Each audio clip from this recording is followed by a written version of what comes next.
മമതാ ബാനർജി വീഴേണ്ടത് ബി.ജെ.പിയുടെ ആവശ്യം തന്നെയാണ്.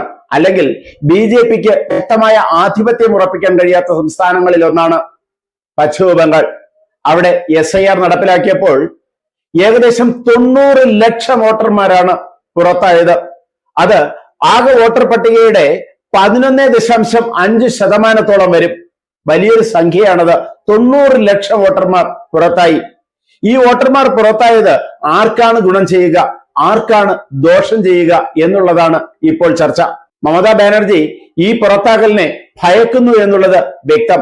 അതുകൊണ്ട് തന്നെയാണ് ദേശീയ തലത്തിൽ ഈ SIR-നെ കുറിച്ച് ശക്തമായ പ്രൊപ്പഗൻഡ അവർ ഇറക്കുന്നതും അതിനെ ശക്തമായി എതിർക്കുന്നതും. SIR മൂലം ഒഴിവാക്കപ്പെട്ടത് കൂടുതലും മുസ്ലിം ഭൂരിപക്ഷമുള്ള ജില്ലകളിൽ നിന്നാണ്. ആ ജില്ലകളിൽ തൃണമൂൽ കോൺഗ്രസ് നിർണായക ശക്തിയുമാണ്. മുർഷിദാബാദ്, മാൽദ, ഉത്തർ ദിനാജ്പൂർ തുടങ്ങിയ ജില്ലകൾ കൂടാതെ 24 പർഗാനാസ് തെക്ക് വടക്ക് ജില്ലകളിലും വൻതോതിൽ വോട്ടർമാരെ ഒഴിവാക്കിയിട്ടുണ്ട്.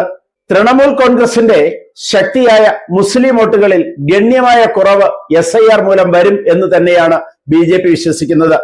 എന്നാൽ ഇതിന് ഇരുതലവാളിന്റെ മൂർച്ചയുമുണ്ട്. 24 പർഗനാസ് വടക്ക് ജില്ലകളിൽ ഹിന്ദു വിഭാഗമായ മത്തുവ വിഭാഗക്കാർ പുറത്തായിട്ടുണ്ട്.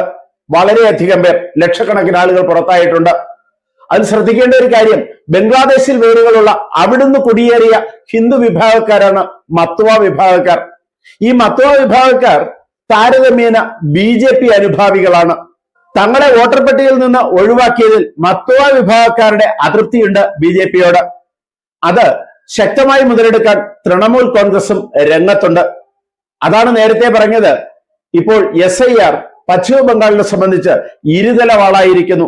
കൂടുതലും മുസ്ലിം വോട്ടർമാർ തന്നെയാണ് പുറത്തായത് എങ്കിലും, കുടിയേറ്റ വോട്ടർമാർ തന്നെയാണ് പുറത്തായതെങ്കിലും മത്തുവ വിഭാഗക്കാർ ഹിന്ദുക്കളാണ്.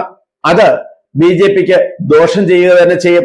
പശ്ചിമ ബംഗാളിൽ നിന്ന് ബംഗ്ലാദേശി മുസ്ലിങ്ങളെയും റോഹിംഗ്യകളെയും ഒഴിവാക്കുക എന്നൊരു ലക്ഷ്യത്തോടു കൂടിയാണ് ഇത് പശ്ചിമ ബംഗാളിൽ ആരംഭിച്ചത്.